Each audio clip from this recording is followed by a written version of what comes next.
हर हर महादेव। हम पूनम अपने YouTube channel पूनम सरिता संगीत में आप सबके तहे दिल से स्वागत करते ही।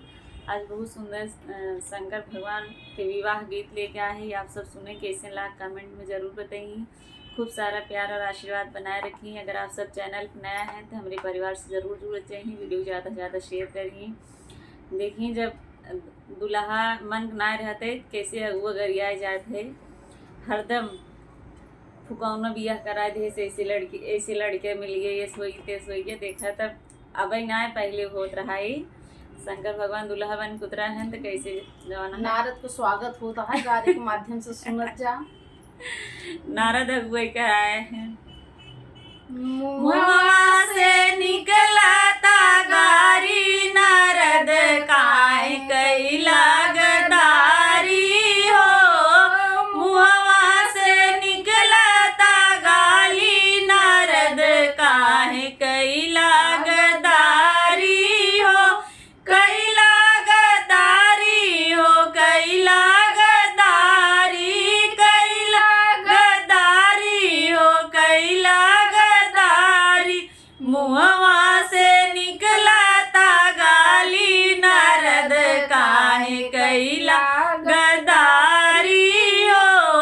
मुहवा से निकला ता गाली नारद काहे कैला गदारी हो। कहला कि दुल्हा महादेव हउए कहला कि दुल्हा दुअरा पे आइले भिखारी नारद काहे कैला गदारी हो। दुअरा पे आइले भिखारी नारद काहे कैला गदारी हो।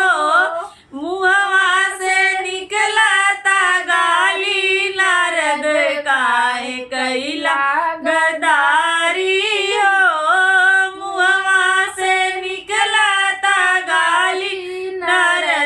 काहे कैला गदारी हो।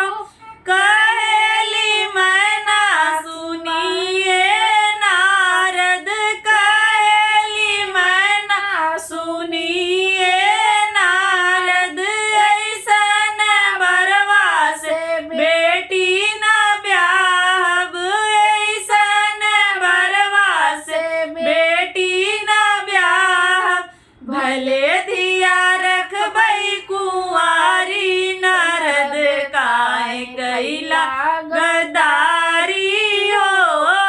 भले धिया रखबई कुंवारी नारद काहे कैला